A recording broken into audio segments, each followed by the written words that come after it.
একটা সময় ছিল ক্রিকেট নিয়ে, বাংলাদেশ ক্রিকেট নিয়ে মাত্রা অতিরিক্ত একটা পাগলামি চলতো ভেতরে। বাংলাদেশ খেলছে তার মানে যে কোনো ভাবেই হোক ক্রিকেট খেলা দেখতে হবে।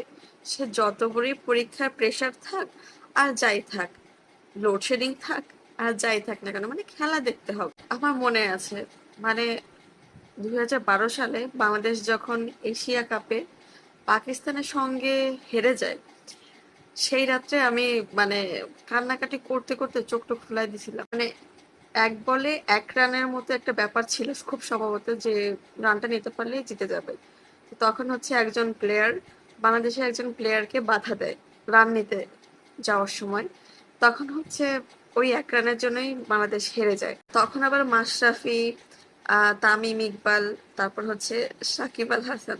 সাকিবের প্রতি তো আমার ব্যাপক আকর্ষণ ছিল, মানে সাকিব আল হাসান, ও মাই গড, অবসেশনের নামই হচ্ছে সাকিব আল হাসান। সেই খেলায় হেরে গেল বাংলাদেশ।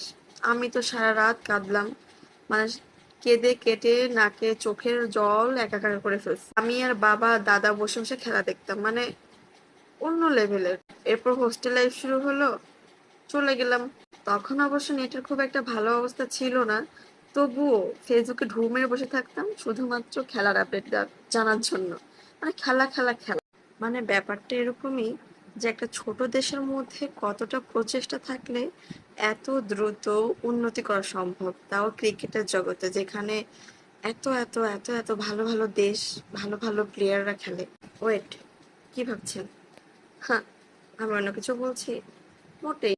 সব চিন্তা ভাবনা শেষ, সব আগ্রহ শেষ। বাঘ বহু আগেই অজ্ঞান হয়ে গেছে। এটুকু যা ছিল মাশরাফি চলে যাওয়ার পর থেকে সেটুকুও শেষ। বাঘ এখন ডিহাইড্রেশনে প্রায়।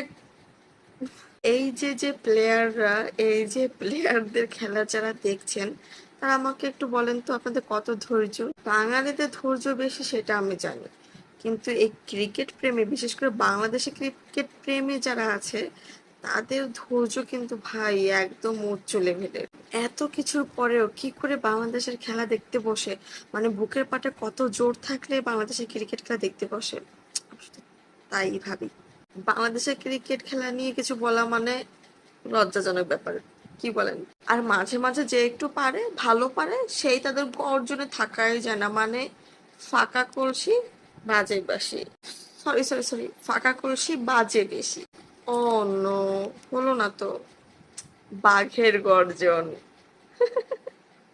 বাই দ্য ওয়ে, আমার কিন্তু এখন আর সাহসী নাই বাংলাদেশের খেলা দেখার।